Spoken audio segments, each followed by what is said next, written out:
Before we get started making tables and graphs for the equations from the fire station, let's go over some of the basic things you need to know to make a table from an equation and to use the table to make a graph.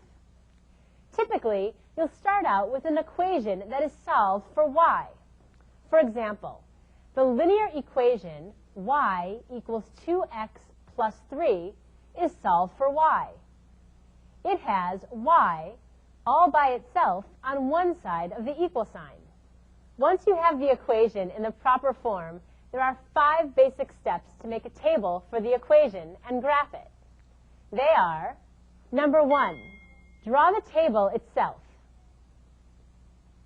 Number 2, choose several values for x.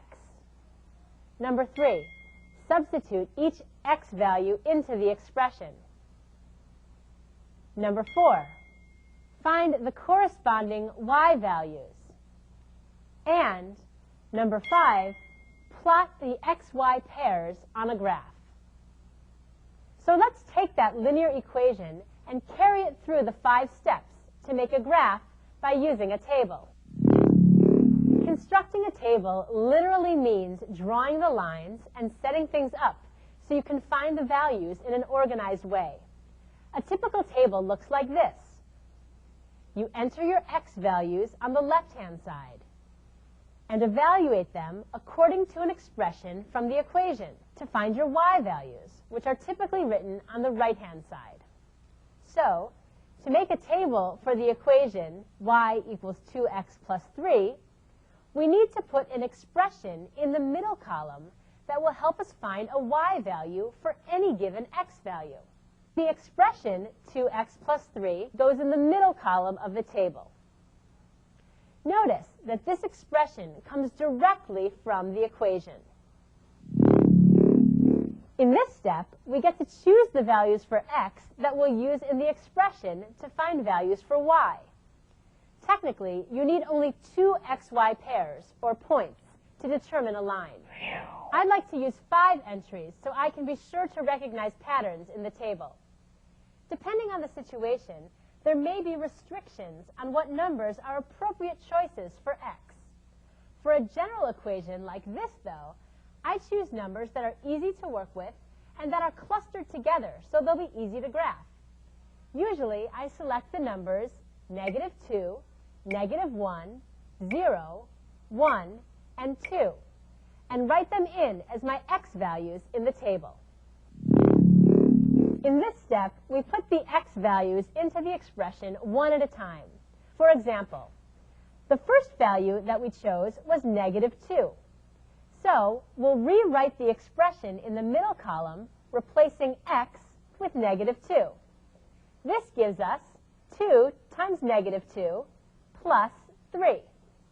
We can fill out the rest of the middle column by substituting each of the remaining values for x in the expression. So, since the next x value is -1, the next line will read 2 times -1 plus 3. Of course, the rest of the lines can be filled in according to the same model, replacing the x in the expression with each of the values that we chose in the table. In this step, we evaluate each expression in the middle column to find the y value that corresponds with each of the x values that we've chosen. So, let's start out with the first expression in the table. 2 times -2 is -4, plus 3 is -1. So, the first line of the table tells us that when x equals -2, y equals -1. Let's take a look at the next expression in the table. 2 times -1 is -2, plus 3 is 1. So, when x equals -1, y is equal to 1. We can use the rest of the expressions in the table to find the rest of the y values. Doing the math, when x equals 0, y equals 3. When x equals 1, we find that y equals 5. And when x equals 2, y equals 7.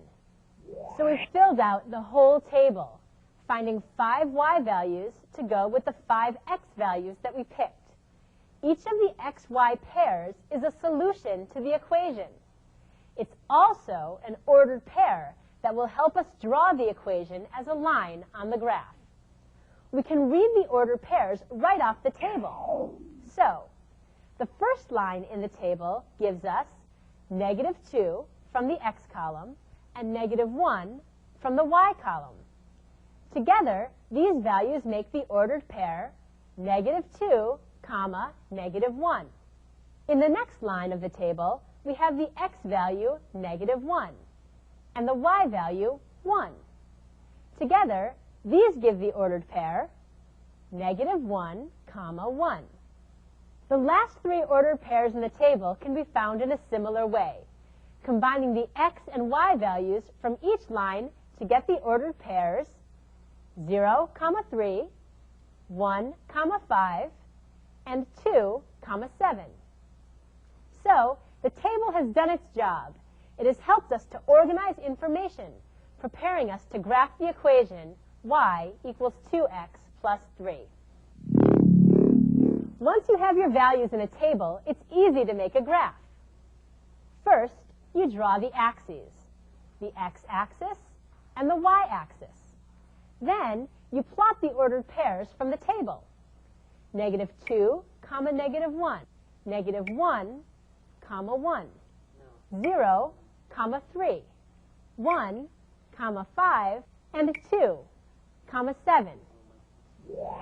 Notice how the points all form the pattern of a line. That's perfect because y equals 2x plus 3 is a linear equation, so it should graph as a line. In addition to the 5 values that we picked, x and y can have any real number values. To make this graph so it represents all of the solutions to the equation y equals 2x plus 3, we can connect the dots and extend the line. So this is the graph of the equation y equals 2x plus 3. Yeah! So there you have it. 5 steps to follow to graph any equation by using a table. So can we go ahead